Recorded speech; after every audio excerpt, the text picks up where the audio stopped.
Aliens, ये word सुनते ही आपके मन में एक मिस्ट्री आई होगी कि क्या एलियंस सच में होते हैं। आखिर जिस चीज़ को हमने देखा तक नहीं, उस चीज़ की इमेजिनेशन हम क्यों कर रहे हैं। आखिर एलियंस के होने या ना होने का सवाल हमारे मन में आता ही क्यों है। हमारा ब्रह्मांड इतना बड़ा है जिसका अंदाज़ा लगाना भी मुश्किल है, तो संभावनाएं तो हैं कि एलियंस की भी अपनी दुनिया होगी जिनके बारे में हम अभी तक पता नहीं लगा पाए हैं, और शायद वो लोग भी हमें नहीं जानते। इस वीडियो को आप एंड तक देखिए, आप एलियंस के बारे में काफ़ी कुछ जानने वाले हैं। नेटली हेन्स जो एक लेखिका हैं और ये साइंस इंस्पेक्शंस के बारे में काफ़ी दिलचस्पी रखती हैं। इन्होंने कहा था कि आज से कई सालों पहले जब अंतरिक्ष यानों की कल्पना भी नहीं की जा सकती थी, उस समय लूसियस नाम के एक लेखक ने अपनी एक किताब में अर्थ से हटकर एक अलग ग्रह के बारे में जिक्र किया था जहाँ के लोग यहाँ से काफ़ी अलग दिखाई देते थे। उस समय लोग दूसरे ग्रह में जाने की कल्पना भी नहीं कर सकते थे। कई अलग अलग लेखकों ने अपनी अलग अलग किताबों में ऐसे जिक्र की जहाँ वो दूसरे ग्रह पर गए और अजीब अजीब जीवों से मिले। इन कहानियों से लोगों के मन में ये आने लगा कि शायद एलियंस होंगे जो हमारी अर्थ को भी विजिट करने के लिए आते हैं।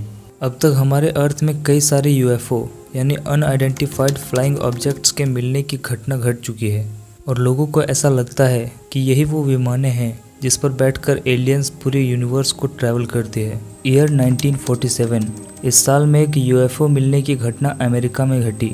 उस समय एलियंस की काफ़ी सारी चर्चाएं पूरी दुनिया भर में फैली थी। हालांकि बाद में रिसर्चर्स की टीम ने ये कहा था कि वो एक यूएफओ नहीं बल्कि वेदर डिटेक्ट करने वाली मशीन थी, लेकिन इस बात को सच प्रूफ नहीं किया गया था। उस घटना के कई सालों बाद उस रिसर्च टीम के एक मेंबर ने लोगों को तब हैरान कर दिया जब उसने ये कहा कि उस ऑब्जेक्ट से हमें कुछ ऐसे पदार्थ भी मिले थे जो ऐसा लग रहा था कि इस धरती से है ही नहीं। यानी कुछ ऐसे ऑब्जेक्ट्स जो शायद किसी दूसरे ग्रह से आए हों। यानी यहाँ भी एलियंस की मिस्ट्री खत्म नहीं हुई थी। और 1960 के दशक में शेत सोस्टेक नाम के एक एस्ट्रोनॉट ने एलियंस के सिग्नल्स पर रिसर्च करना शुरू कर दिया, क्योंकि उनका मानना था कि अगर एलियंस होंगे तो वो हमें सिग्नल्स ज़रूर दे रहे होंगे। काफ़ी लंबे समय तक रिसर्च करने के बाद उन्हें कुछ आवाज़ें सुनाई दी थी। उन्हें लगा कि हम एलियंस से संपर्क कर चुके हैं, बट वो आवाज़ें एलियंस की ही थी ये कहा नहीं जा सकता था, और वो उस रिसर्च से कुछ आइडेंटिफाई नहीं कर पाए। एलियंस पर रिसर्च की कहानी यहाँ ख़त्म नहीं होती है। मार्च 2009 में नासा द्वारा केपलर अंतरिक्ष यान को लॉन्च किया गया था। इस लॉन्च का मकसद ये पता करना था कि क्या पृथ्वी के बाहर भी लाइफ एग्जिस्टेंस है जहाँ एलियंस रह सकते हैं। इस अंतरिक्ष यान को ऐसी जगह पर रखा गया जहाँ से पूरे अंतरिक्ष पर नज़र रखा जा सकता था। उन्हें वहाँ कई ग्रह मिले, लेकिन ये कहना इम्पॉसिबल था कि वहाँ लाइफ एग्जिस्टेंस हो सकती है।